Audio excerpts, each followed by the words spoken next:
बात है हमारी स्मैथ्स की क्लास पे। जैसे कि आप लोग को मालूम है 2-3 दिन से लगभग वीडियो नहीं आ रही थी क्योंकि पेट का एग्ज़ाम था और सबको इधर उधर व्यस्त था। हमारे भी एग्ज़ाम थे तो हम भी इधर उधर गए हुए थे, तो इस चीज़ को आगे कंटिन्यू कर रहे हैं।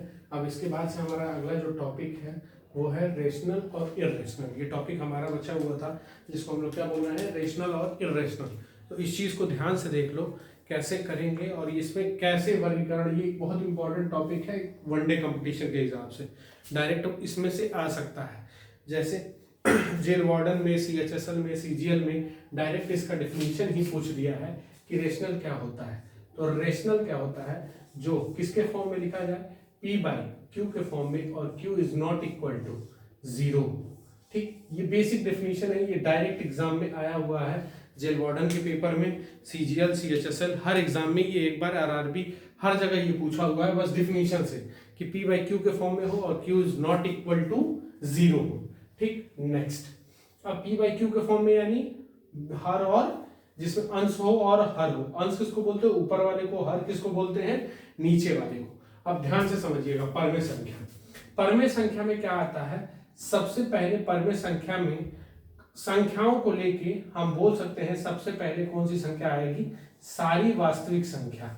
वास्तविक संख्या यानी जिसको हम लोग क्या बोलते हैं, रियल नंबर। क्या बोलते हैं, रियल नंबर। वास्तविक संख्या मतलब रियल नंबर।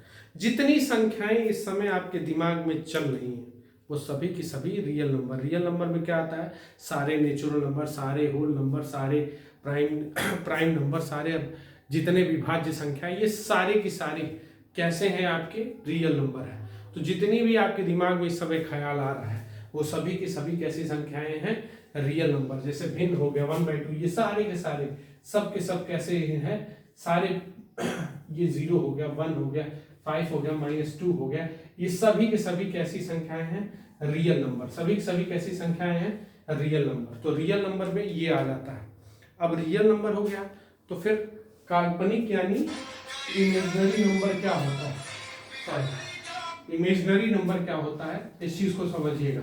इमेजिनरी नंबर किसको बोलते हैं, इस चीज को समझिएगा, ये ध्यान से समझ लीजिएगा। इमेजिनरी नंबर किसको बोलेंगे, तो ध्यान से देखिएगा। इमेजिनरी नंबर हमारा क्या होता है, इमेजिनरी नंबर होता है ऐसा नंबर, ठीक, इमेजिनरी में कि जिसमें क्या लगा हो, आई लगा हो। क्या लगा हो, आई का मान कितना होता है, इसको हम लोग बोलते हैं आयोटा। आयोटा का मान कितना होता है, रूट में -1। कितना होता है, रूट में -1। तो ये चीज समझिएगा, जब भी आई लगा हो। अब इसमें भी कंडीशन है कि आई पे जब जब कैसा घात हो, विषम घात अगर रह गया तो वो कैसी संख्या कहलाएगी, इमेजिनरी। और इमेजिनरी नंबर क्या कहलाएगी, तुम्हारी इरेशनल नंबर। सारी इमेजिनरी। आई पे कैसा घात होना चाहिए, विषम घात। अगर यही आई पे अगर बाय द वे कौन सा घात आ गया, सम घात आ गया, आई पे कैसा घात आ गया, सम घात आ गया, तो फिर वो किस में आ जाएगा, रेशनल नंबर में। जैसे एग्जांपल के रूप में लिख लीजिएगा, यहां लिखना होगा तो 3i लिख लीजिएगा। अगला सपोज करिए अगला लिखना हो तो लिख लीजिएगा 5i³। ठीक, अगला एग्जांपल कॉम्बिनेशन में लिखना होगा तो लिख लीजिएगा 5i³ + 2i। तो ये सब कैसे हैं, क्योंकि इस पर विषम घात है तो ये कैसी संख्या होंगी, इरेशनल नंबर। लेकिन अगर सम घात हो गया, जैसे आ गया 3i², कैसी संख्या है, परमेय है कि अपरमेय है, तो ये किस में आ जाएगा, आपका रेशनल नंबर में। ठीक, जैसे अगर आ गया सपोज कर ली 5i⁶, तो ये कैसी संख्या है, रेशनल है कि इरेशनल है, तो ये कैसी संख्या है, रेशनल नंबर है। क्यों है, क्योंकि जब भी i² होगा, आई होगा, अगर i² हम अगर करते हैं समझिएगा तो ये -1 हो जाएगा। तो सम घात होगा और -1 हो जाएगा, तो ऐसी स्थिति में ये क्या बनने लगेगा, ध्यान से समझ लीजिएगा, ये रेशनल नंबर बन जाएगा। अगर i² होगा तो ये फिर किसमें आ जाएगा, रियल नंबर में, रूट हट जाएगा। बात समझ में आ गई। तो अगर मान लीजिए बाई द वे अगर ये चीज, सॉरी, अगर ये आ जाए 3i² + 3i, कैसी संख्या है, परमेय है कि अपरमेय है, तो हम क्या बोलेंगे, देखिए ये तो कैसी संख्या हो गई, ये आ जाएगी तुम्हारी परमेय में, लेकिन ये चीज विषम घात है तो ये किस में आ जाएगी, अपरिमेय में। बात समझ में आ गई, तो ये किस में आ जाएगी, अपरिमेय में। ठीक, जैसे अगर लिख के आ गया 3i⁴ + 5i², कैसी संख्या है, परमेय है कि अपरमेय, तो इसको हम कैसी संख्या बोलेंगे, ये पर में बोलेंगे। क्यों? क्योंकि किस पे है, इस पे समघात है दोनों पे। बात समझ में आ गया? तो इस चीज को थोड़ा सा ध्यान से समझते चलिएगा, ये कॉन्सेप्ट क्लियर हो गया होगा। अब इसके बाद इसमें रियल नंबर में अगला जो कॉन्सेप्ट आता है इसको मिटा रहे हैं, ध्यान से देखिए, इसको मिटा रहे हैं, फिर अगला कॉन्सेप्ट। आज केवल परमेय अपरमेय और इसको खत्म करेंगे। इसके बाद से हो सकता है कल से या तो अलजेब्रा या तो ज्योमेट्री, ठीक, जिसकी आप डिमांड करेंगे उसको इसमें रखेंगे। कमेंट बॉक्स में कमेंट करिएगा कि आपको पढ़ना क्या है, ठीक है। चलिए अगला देखते हैं। अगला वर्गीकरण किस पे करते हैं हम लोग इसमें? करनी पे। अगला वर्गीकरण किस पे करेंगे? करनी को। ध्यान से देखिएगा, करनी क्या होती है? करनी पे करेंगे। करनी क्या होती है? हमेशा रूट में होती है। करनी हमेशा किस में होगी? रूट में। ध्यान से समझिएगा जब भी। अब रूट क्या होता है समझ में आए। देखिए जैसे ये है तो ये आपका क्या है? वर्गमूल। ये आपका क्या है? ये आपका क्या है? घनमूल। ये आपका क्या है? चतुर्थ मूल। ये आपका क्या है? पंचम मूल। मूल का कहने का मतलब क्या है? ये संख्या पे एक बाध्यता डालती है। क्या डालती है? बाध्यता। संख्या पे क्या करती है? बाध्यता डालती है। बाध्यता का इस प्रकार का बाध्यता रहता है कि ये उसमें से निकल जानी चाहिए, जोड़ा बना के। जैसे अगर यहाँ 4 लिख दिया तो ये किसका वर्ग है? 2 का। अगर यहाँ 64 लिख दिया तो ये किसका वर्ग है? 6 का। अगर यहाँ 625 लिख दिए, सॉरी ये किसका है? 4 का। अगर यहाँ 625 लिख दिया तो ये किसका गुणा करने पे आएगा? 5 का गुणा 4 बार करने पे। अगर मान लीजिए ये पंचम मूल आ गया और ये 32 दे दिया तो ये किसका जोड़ा बनेगा? 2 का जोड़ा। ये रूट अगर हट गया तो कैसी संख्या कहलाएगी? परमेय। रूट अगर हट गया तो ये क्यों पी बाई क्यू के फॉर्म में आ जाएगा। बाय द वे अगर रूट नहीं हटा, जैसे मान लीजिए वर्गमूल में 7 दे दे तो ये निकल पाएगा? नहीं। अगर मान लीजिए वर्ग घनमूल में 25 दे दे, क्या ये निकल पाएगा? नहीं निकल पाएगा। ये निकल ही नहीं पाएगा रूट से बाहर, और रूट से बाहर जब भी नहीं आ पाएगा। जैसे यहां लिख दे, मान लीजिए लिख देता है आपका, सिंपल सी बात समझ लीजिए, अगर चतुर्थ मूल में कर दे 64 तो क्या हम निकाल पाएंगे? नहीं निकलेगा 4 बार में, जो फंस जाएगा। अगर निकालने की भी कोशिश करोगे इसको तो 2 गुणे 2 गुणे 2 गुणे 2 गुणे 2 गुणे 2। ध्यान से समझिएगा, 8 4 8 16 32 64। अगर इसका चतुर्थ मूल लगाते हो तो जितने का मूल रहेगा उतना जोड़ा बना, तो एक निकलेगा, बाकी सब चतुर्थ मूल में अंदर फंस जाएगा। तो जब भी रूट अगर रह गया तो फिर वो कैसी संख्या कहलाएगी? अपरमेय संख्या। रूट रह गया तो कैसी संख्या कहलाएगी? अपरमेय। रूट क्लियर कर गया तो कैसी संख्या कहलाएगी? परमेय संख्या कहलाएगी। क्लियर है? ये चीज को मिटा रहे हैं। अब अगला कॉन्सेप्ट देखिएगा।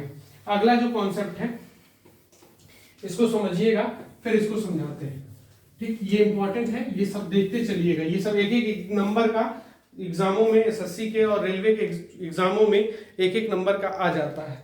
जैसे अगला बड़ा विवादित है। कौन है वो है पाई। कौन है? पाई।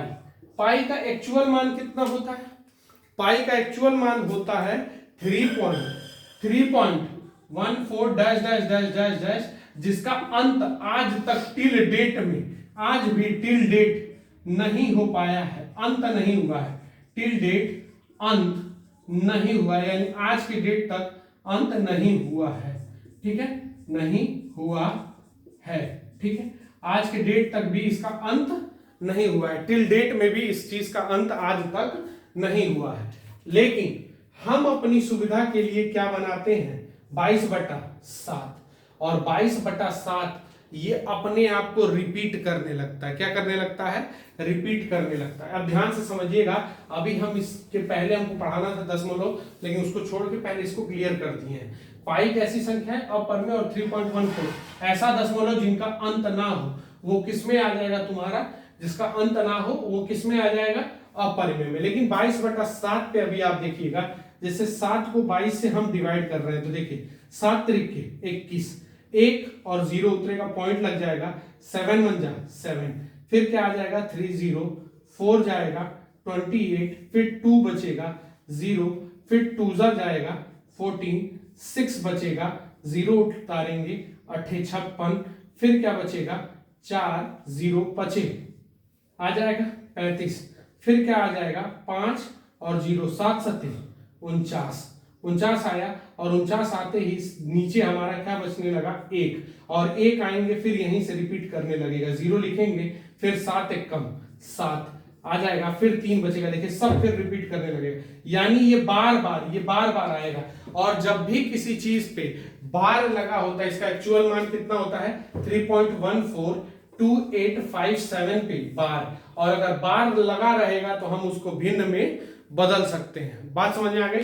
तो 22/7 लिख के आ गया तो कैसी संख्या परिमेय, लेकिन पाई लिख के आ गया तो कैसी संख्या अपरिमेय, और 3.144 डैश डैश डैश लिख दिया तो भी वो कैसी संख्या होगी अपरिमेय। यहां तक कॉन्सेप्ट क्लियर है? अब ये जो दशमलव का खेल शुरू हुआ है, इस दशमलव के खेल को हम लोग समझते हैं 2 मिनट में। ठीक, कैसे समझते हैं इस चीज को ध्यान से समझिएगा, 2 मिनट में ये चीज कैसे समझी जाती है। अब देखिए, ठीक, अगला हमारा है दशमलव। दशमलव 2 प्रकार के होते हैं, हमारी और आपकी अभी चर्चा होगी कि दशमलव कितने प्रकार की है, दशमलव क्या प्रकार की है। दशमलव 2 प्रकार की है, कौन कौन सी है? शांत दशमलव, कौन सी है? शांत दशमलव, और दूसरी कौन सी है? अशांत दशमलव।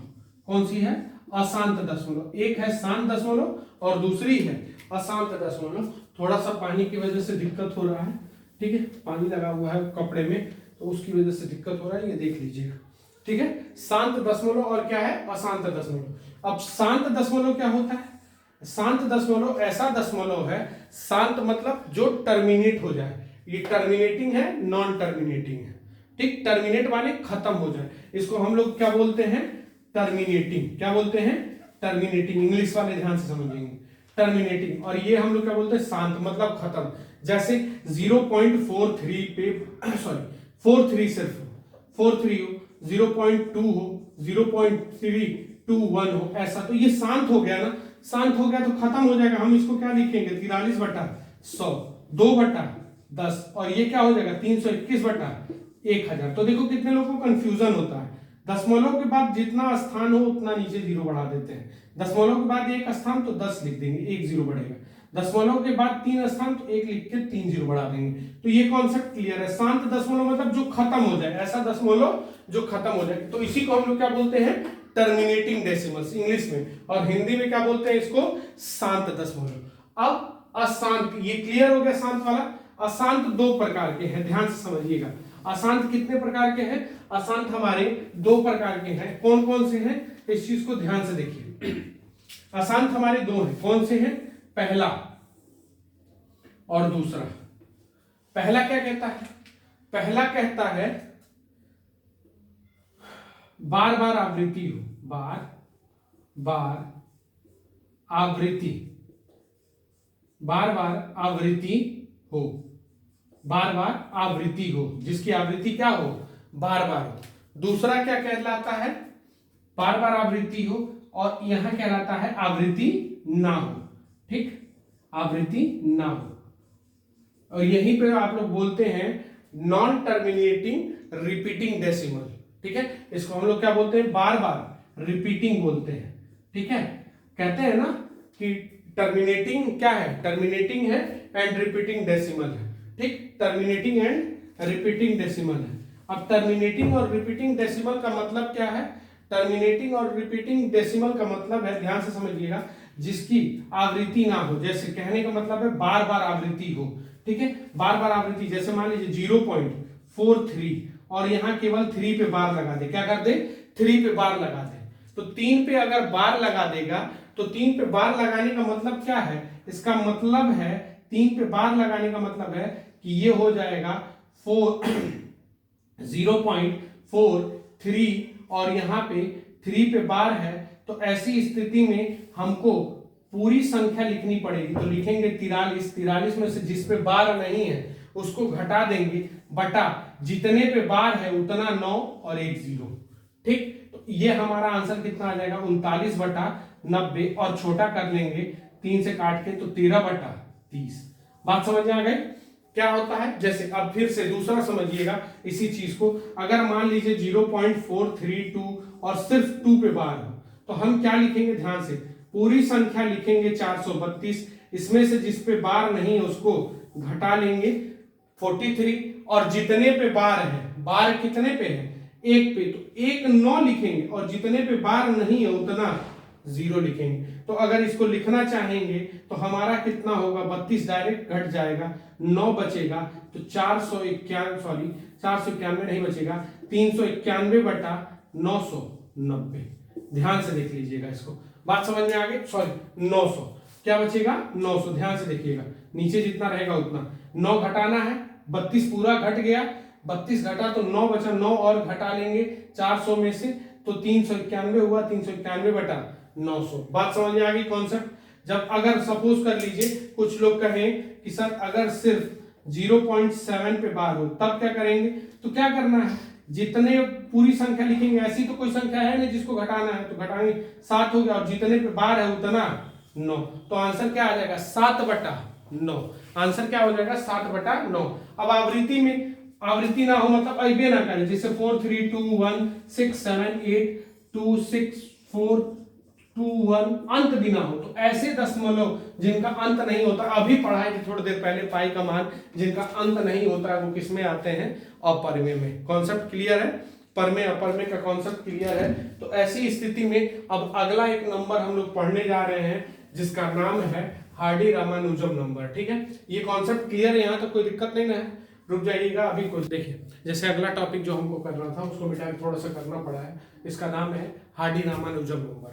हार्डी रामानुजम नंबर क्या होता है, हार्डी रामानुजम एक नया कॉन्सेप्ट है, ये बहुत मतलब रेयर केस में कभी आपके एग्जाम में पूछ देगा कि हार्डी रामानुजम नंबर क्या कहते हैं। ठीक है, हार्डी रामानुजम, हार्डी भी एक मैथमेटिशियन है, उनका नाम है, रामानुजम भी एक मैथमेटिशियन है। ठीक है, वो इंडियन है, उनके बारे में सब कोई जानता है। इन दोनों ने मिलकर एक ऐसी संख्या जोड़ी जो इनके लिए मददगार थी।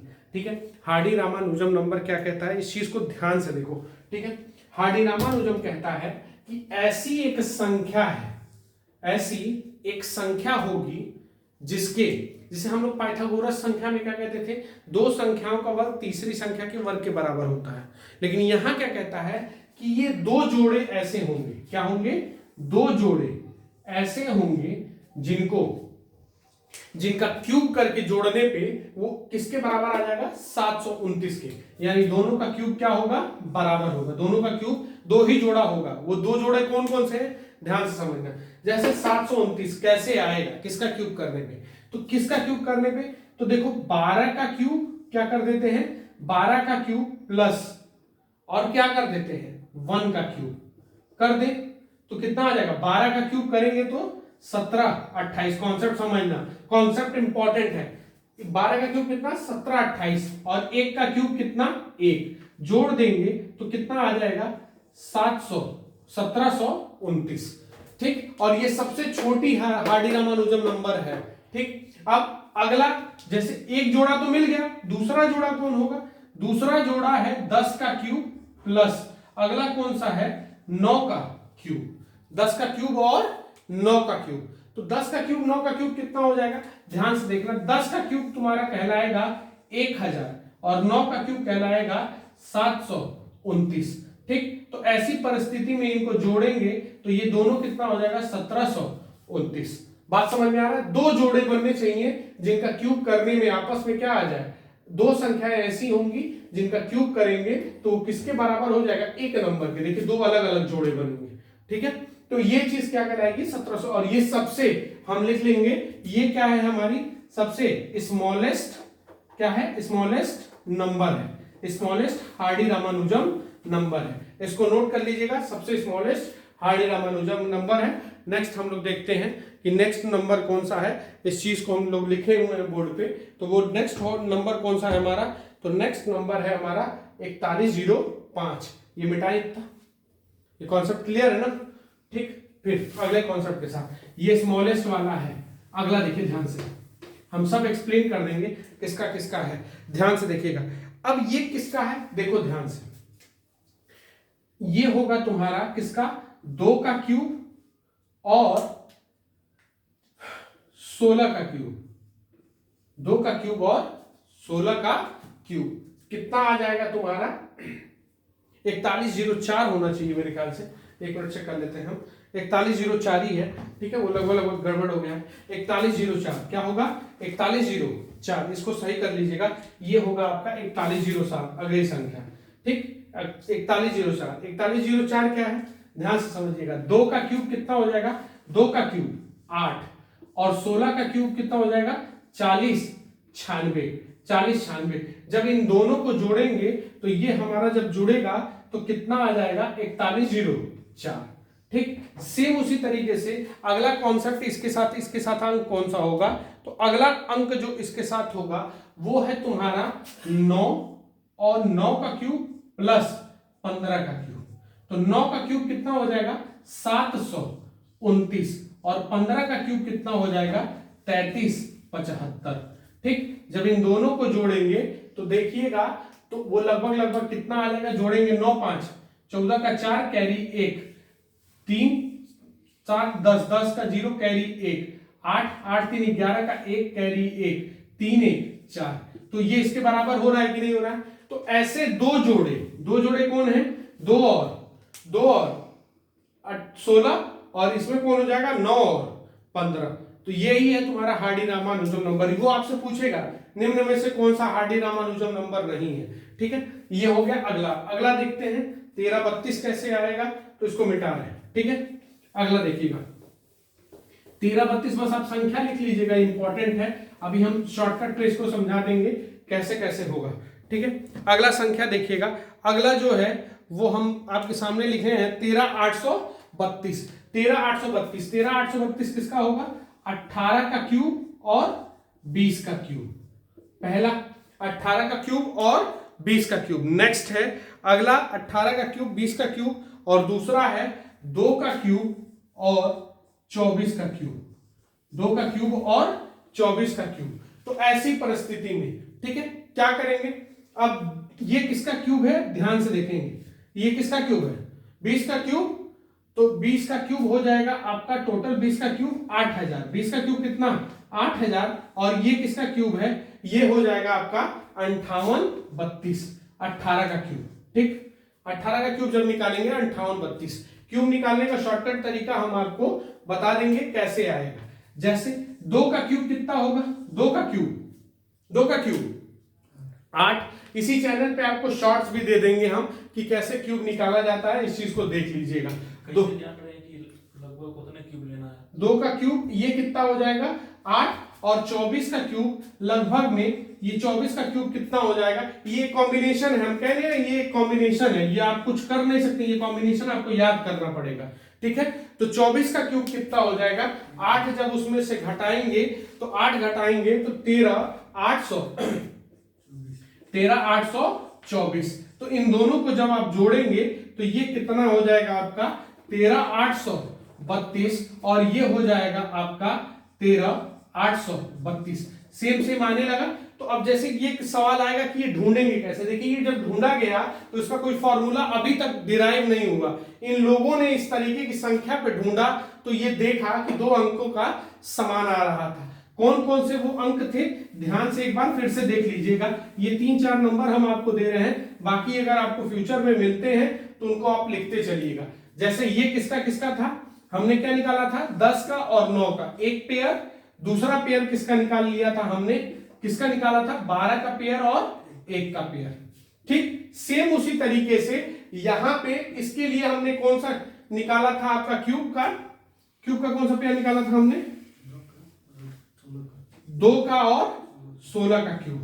और अगला पेयर क्या निकाला था? अगला जो हमारा पेयर था 9 का क्यूब और 15 का। 9 का और 15 का। तो ये पेयर आपको याद करना पड़ेगा। हार्डी रामानुजम ये बहुत कठिन कॉन्सेप्ट है। अगर बाय द वे संख्या आएगी तो ये 3 संख्या आपको मुंह जबानी याद होना चाहिए, और ये इसके बाद, ठीक। आज के लिए बस यहीं तक, कल इसके आगे, ठीक। और ये कंटिन्यू रखिएगा आप लोग। और बस हम आपसे कह रहे हैं कंटेंट आपको अच्छा मिलता जाएगा। जो चीजें आपको नहीं मिली हैं वो सारी चीजें हम देंगे। बस थोड़ा सा ये रहे कि आप जितना ज्यादा हमारी मदद कर सकते हैं। जैसे कि एग्जाम था, हम भी जान रहे हैं, आप लोगों ने भी शेयर बहुत कम किया है, और लेकिन किया है एक्चुअली में फेसबुक पे ज्यादा शेयर हुए हैं। तो उसकी कोई दिक्कत नहीं है। आप लोग बस कंटेंट अपने दोस्तों के पास पहुंचाते रहिए। तो बस आज के लिए यही, और इसके आगे कल मिलते, हो सकता है अलजेब्रा के साथ आए या फिर ज्योमेट्री के साथ, ये आपके कमेंट पर डिपेंड करेगा कि कैसा रहता है। तो बस आज के लिए इतना ही, कल इसके आगे